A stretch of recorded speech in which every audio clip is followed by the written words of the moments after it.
Yes. Could you please tell us all about every minute detail? Every minute? Okay. How to play Codenames. Every rule.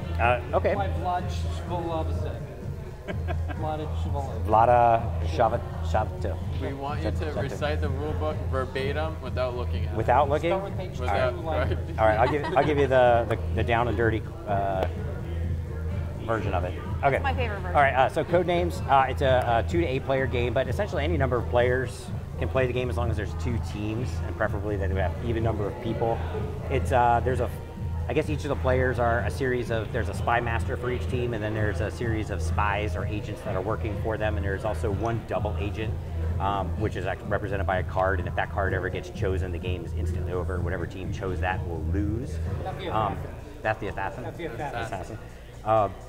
The team that wins is the first team to get all either 8 or 9 of their cards. The first team I think has to get 1 additional card, so they would have to go for the 9, and then the other team has to get 8 of their cards, or revealing their agents. But the cards are randomized, and on each card there's a word like glove, mouth, boot, bug, any of those things. So they're laid out in a 5x5 grid, and there's 1 word on each of the cards. And then there's this master card that the 2 spy masters get to look at.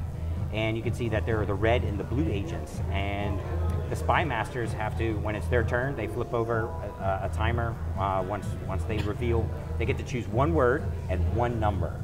And their team has to look at the 5x5 grid of cards and try to guess as many of the words on the board, or as many cards, and then they're going to be given that hint as to how many by the number that's there. And you can also guess one additional card. If you ever guess incorrect, your number of guesses stops. So you have to stop where you are. So you could get potentially, I don't know if you had like 8 or 9 words, you could potentially win 1 round if you were really good. Potentially. Yeah. If you said that would be very hard change. Very impressive change. And then you also, as a spy master, you have to be careful because you also don't want to give a word that might tie back to that double agent and cause you to lose the game. Or the other player's team, the or the bystander. So, if you guess correctly, you get your card, your agent card, whether it's red or blue, gets placed on the word. And the first team to get all of their colored agents on the board wins the game. So that's essentially Codenames.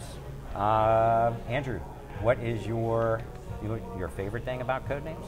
Correct, favorite thing. All right, so my favorite thing about Codenames is it's super easy to learn and play, so it's not a hard game to get to the table for non-gamers or gamers alike. You can just play it. It's quite simple. Plays in like 15 minutes and lets you play with Brian and Tiffany and with Games. It's about 15 minutes a turn. But we won. That's true. That counts for something. Yeah. That does matter. That does matter. Eric, if you had to pick out the thing you like the most. Well, first of all, I agree 100% with what he said, but at the same time, it's more complicated than that from either side of the screen.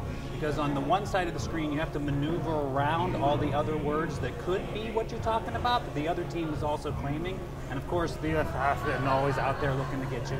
Then on the other side, there's so many times when you're talking and you say the word and then you look and realize, oh, there's like 3 other things that it could be.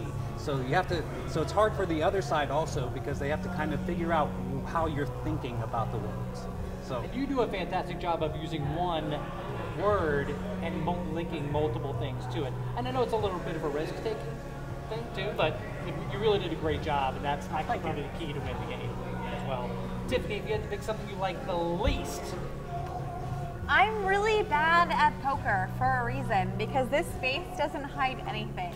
So those moments where you really need a poker face, I'm not good at this game. When you're the clue giver and you say, rock 3, and the other team starts saying, oh, well, rock could be music, or that could be, whatever, and you have to stay completely stone-faced.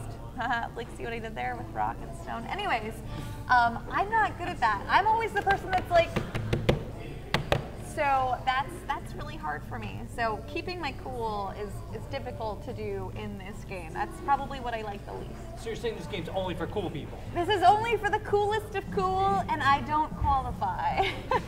Brian Fiore? Yes.